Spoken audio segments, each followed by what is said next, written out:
Hi, my name is Adi Sharma, and today we are here to present our ECE 664 final presentation. And the topic is real-time control of monolithic piezoelectric nanopositioning system. Today with me we have Daniel Fowler and Yehoshua Kleiman.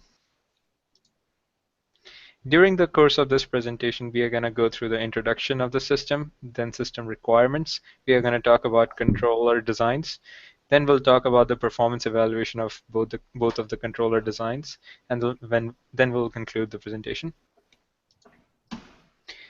So let's talk about the piezoelectric nanopositioning system. There are some advantages to this system. Listing just few of them, it has a high resolution, wide bandwidth, fast transient response, and a low potential cost. In the image here, you can see a six-axis, mentioning the image on the left, you can see a part of six-axis nanopositioning system. And as you can see in the zoomed-in version on the right side, we are using the two axes out of those six. We have a picture of a system block diagram. Over here, you can see the position of the nanopositioner in comparison to the controller, command signal, and the scope. And few mathematical terms. The first expression over here gives the displacement that is denoted by x in this expression. L stands for the length and h is the width. Uh, P of x stands for the pressure produced by deformation in x direction.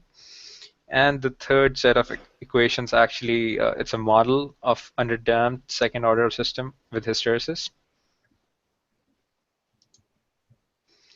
Let's talk about the system requirements. First of all, it needs to have all the advantages of piezo nanoelectric system. There's high resolution, obviously, wide bandwidth, fast transient response, potentially low cost, and the controller design that we are going to build that should follow the overall system model that we just showed a couple of slides ago. So there are different types of controllers. There's a parameter optimized controller. There's PID controllers. There's input shapings, UVD shapings, and there's discrete time LQR controller, feed forward controller, deadbeat controller, and industrial regulator. Out of this selection, we had to select two options for this project, and we have selected the input shaping, or known as UVD shaping, and industrial regulator. For the performance evaluation after the completion, the verification criteria was we had to use the input signal in the Simulink shown in the first plot over here. And we had to calculate few parameters, including the steady state error, which is given by the first equation below, then the root mean square error, given as ERMS, and the overshoot percentage, given by the third expression. Now I'm going to hand it over to Yehoshua. Thank you, Eddie. We're going to be switching to a different screen so we can view the system differently. Great. Thank you, Eddie. Now, the first thing to understand when we walk into a system of this nanopositioner is the open loop model of the system. We need to see comparatively between the input and the output, how does this nanopositioner take the input and warp it to a unique output. And in this slide, you'll see the Simulink diagram of the open loop system. Now, once you have this open loop system, it's going to be important to determine our continuous time transfer function. Now, within this continuous time transfer function that we obtained from the scope output of the open loop system, we obtained a few important variables. The first one is alpha, which is the steady state response. Next one is omega sub n, which is the natural frequency. And the final one is zeta, which is the damping ratio. Now, using these three variables, we can reconstruct a linearized model of the transfer function for the nanopositioner by the equation in the slide, and then numerically come to a understanding of what this equation is. The transfer function can then be adapted into the state space model using the formula in the slide beneath CT state space model, and also have a numerical approximation of this state space model. Using the state space model, we can now get a good understanding and perform the next calculations that are needed. Once the CT model is understood, we need to put it in terms of discrete time, which is the system that engineers will need to utilize in order to be able to properly control this system. Now, converting to discrete time is an extremely easy process. Simply using the equations listed in this slide, you can convert A bar, which is the CT system, to A, B bar to B, C bar to C, and the numerical results are also shown in this slide. Once we have this DT system, the next thing to just stop and get an understanding of is various performance characteristics. And the easiest way to do that is through a number of different plots that will describe how this system performs based off of different criteria. The first plot that we have provided is the Bode plot. The Bode plot gives magnitude and phase plotted versus frequency. This will give you the extremity of the response as the frequency increases. The next plot that we gave was the Nichols plot. The Nichols plot is useful in understanding how the phase of the system corresponds to the gain of the system. As the phase decreases or increases, the gain will change this to a certain amount. This will give us a good understanding as far as the stability of the system. The next plot that we provided in this slide is the impulse response. What this gives us is, after an excitation, what amount of time does it take us to reach a steady state? And as you can see in this plot, it takes a certain amount of time to reach that steady state parameter where there's no longer any oscillation. The next plot that we provide is the Nyquist plot. You'll see a shaded section within this plot. The Nyquist plot will allow for a strong stability analysis depending on where you are on the real axis versus the imaginary axis. The final plot that we have provided is a pole zero plot. This pole zero plot allows you to understand where the poles are in the system, and from there, where you should be driving them towards in your control analysis.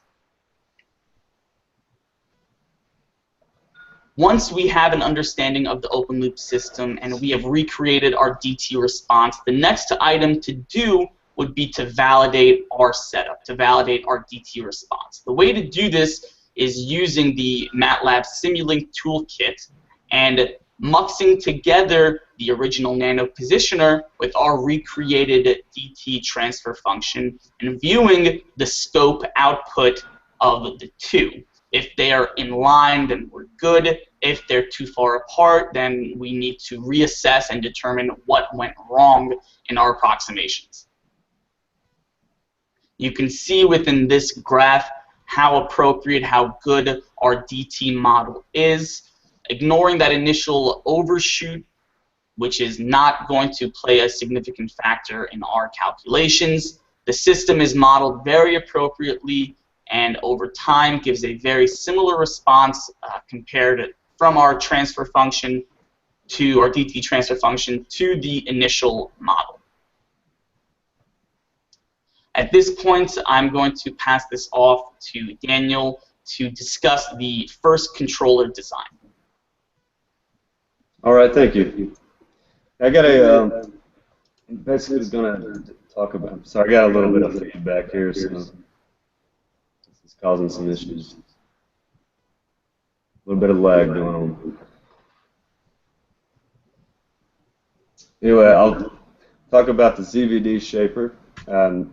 we have basically the issue is you have vibration with this system, and it must be limited. The vibration must be limited due to the fact that it's a very small scale displacement for the native positioner.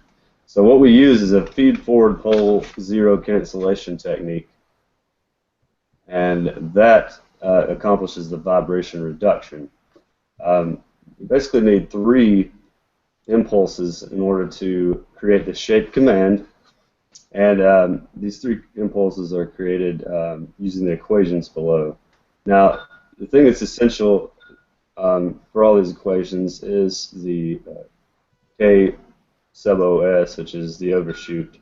And when you compute this with the system, that's what the compute that with the linear equation model, and you get the amplitudes for the zero vibration shaper, and well, the ZVD shaper in this case. It has 3 steps. You calculate those, and then you have to calculate the change in time, which is the same for both the change in T1 and the change in T2.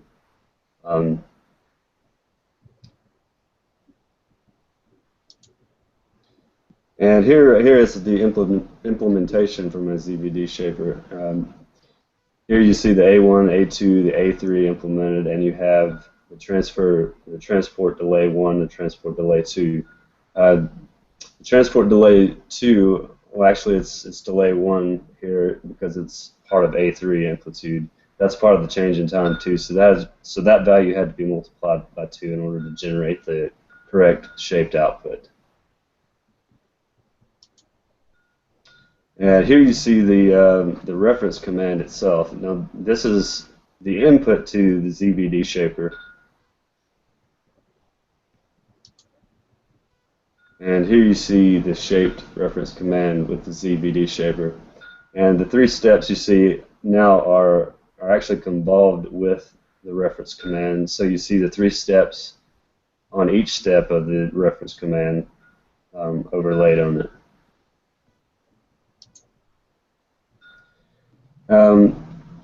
So now we're going to talk about the ultimate sensitivity tuning I performed for the PI controller in MATLAB. And this just explains the tuning rules. It's a slide that was actually in lecture 8. So you generate a signal, well, you step input into the plant, and then instead of just looking at the output, you actually close the loop and then add a gain in there. And this is the gain. You're looking for the gain at which the oscillation occurs, which is called critical gain. And that critical gain, you look at the T sub P, which is the change in time from peak 1 to peak 2. And here is the actual implementation in MATLAB that I used. And as you can see, the value I found is 0.01.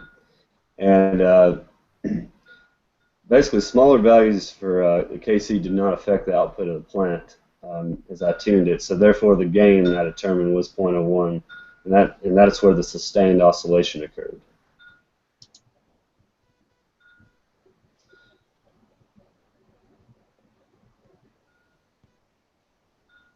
Next slide, please. This is not updating on my end.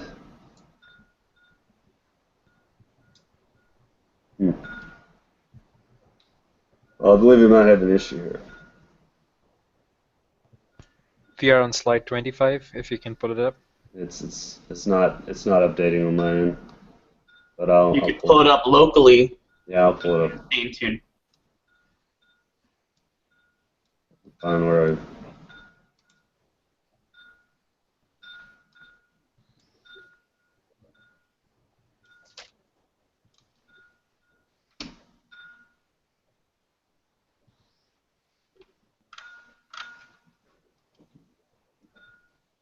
I don't have it up right now, so I'm gonna have to go look for it.